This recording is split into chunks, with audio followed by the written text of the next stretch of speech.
Hello everyone and welcome now to game number 1 in a series between Lin and 120. We're gonna take off my headphones a little bit. That's actually a little bit distracting as we do see 120 spawning as the yellow undead player here on Turtle Rock. This is gonna be the 5 o'clock position. Meanwhile over here we have Lin spawning as the red orc. Lin versus 120 in this 1v1 matchup. The finals of the group D bracket of the Ting Invitational. I know I am casting these a little bit later than they should be, but hopefully you guys are still enjoying all of these high level replays here. I want to give a special thanks to all of you viewers out there. I have just hit 50 million views. 50 million views. That's a lot of views for a small channel like me. I know I put a lot of content out there, and I want to thank you guys for watching all of my games or being subscribed to me. It definitely does help me out and help me bring some additional content and support some other really strong WarCraft 3 players as well and their tournaments. Anyways, let's go ahead and break things down across here. You see Blademaster will be coming out from the Orc player. Meanwhile, back down over here is most likely going to be a Death Knight. Death Knight versus a Blademaster. Nothing too big of a surprise there, as we are going to be going into a little bit of an earlier graveyard. I think we may see a handful of ghouls early on, but it is going to be a main transition into Crypt Fiends. Now, a lot of players have said that Undead is generally one of the weaker races right now, but at the same time, 120 is a very strong WarCraft 3 player and perhaps one of the best Undead players currently out there. We'll see how he does and how he fares in this best of 3, as the Blademaster is soon on his way out. Now, one thing quick to note, there is still no Voodoo Lounge as of yet. That means that the Blademaster is probably not going to want to take too much early damage. He's not going to really be able to heal it. Instead, he wants to use all of these creep camps in the corner, these ogre warriors that are going to be dropping very powerful items. Claws of attack +6, gloves of haste. Those are all very strong items right there, as the Blademaster going to be quickly going after this this one forest troll trapper first before. What is that grunt doing? Oh, the grunt is purposely coming across over here. The Death Knight of 120 maybe trying to, yes, and who got the experience? Death Knight gets the experience, but the Blademaster gets I believe an item. I believe that was a Tome of Experience, hence the reason why that Blademaster has a little bit more experience right there. 100 experience right on the button. And for those of you guys who did not know, Tome of Experiences were reduced significantly from 140 experience down to 100 a couple of years ago. So if you guys are just getting back into the game, that's the reason why that the Blademaster is not that much closer to level 2 just quite yet. Anyways, what is going to be happening here? Death Knight is still wandering around. You can see an Acolyte being positioned over there at the North Ogre Warrior location, purposely in that location to see and keep track of where that Blademaster could be. You see that the Acolyte is right here, and he is going to spot that Blademaster. There is a little bit of damage right there, and it is going to go ahead and aggro onto those creeps in just a moment. Acolyte might just turn around and attack the creeps in order to get that final shot off, as he's going to go ahead and windwalk away. Death Knight now arrives to the party and is going to see that the Blademaster is not there. 120 is doing a great job of keeping the Blademaster in check on this map. He does not want him to get that many powerful items. The more powerful items he gets, the stronger he's going to be, the more difficult he is going to be able to contain. And if you can keep that Blademaster at maybe a +6 damage with no gloves of haste, there's not much to be done. Alright, that Blademaster is currently with Dust of Appearance, going to go ahead and try to walk away. The Blademaster is currently spotted. He still does have that Dust of Appearance charge, as the Skeletal Minion is going to be forced to run away. Now, the key is going to be what 120 is doing with all the time that he is buying, and it looks as though he is using those Crypt Fiends to creep while the Blademaster is getting harassed. The Death Knight doing a great job so far, already back up to maximum mana and looking for that one Blademaster again. The Blademaster going to head off perhaps over here to the right. No, heading straight off to the north. I do not believe he will be able to creep out any of those creep camps, and if the Death Knight does in fact get to level 2 first, that is going to be a very serious blow, as the Death Knight will then be able to move around much more quickly, have better regeneration, and he is just much more of a dangerous target as things do get underway.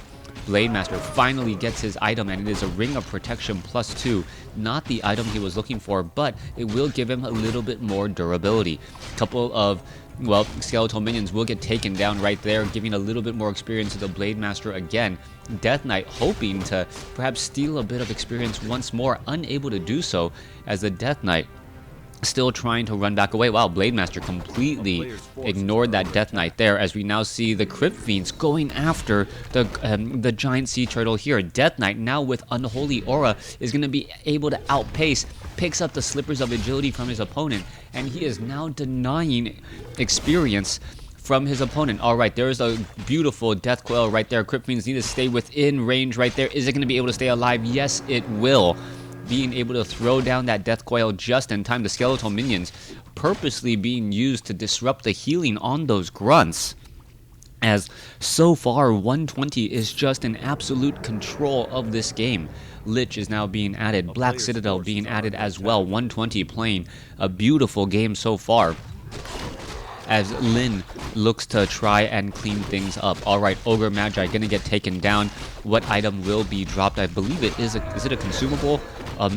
No, it is gonna be a Ring of Protection +3. That is gonna be one of the Ring of Protection +2 quickly sold. I would have thought the Blade Master would have held on to that for just a little while longer, at least while you're taking damage from these ogres here. Alright, skeletal minions quickly come across. Is he going to get some damage onto that one Blade Master again? The Blade Master gets a Windwalk strike down and does take it down. But the Death Knight going after a level 7 Gargantuan Sea Turtle, gonna pick up a very powerful consumable item. Potion of Invulnerability, Potion of Greater Healing, or Potion of Greater Mana.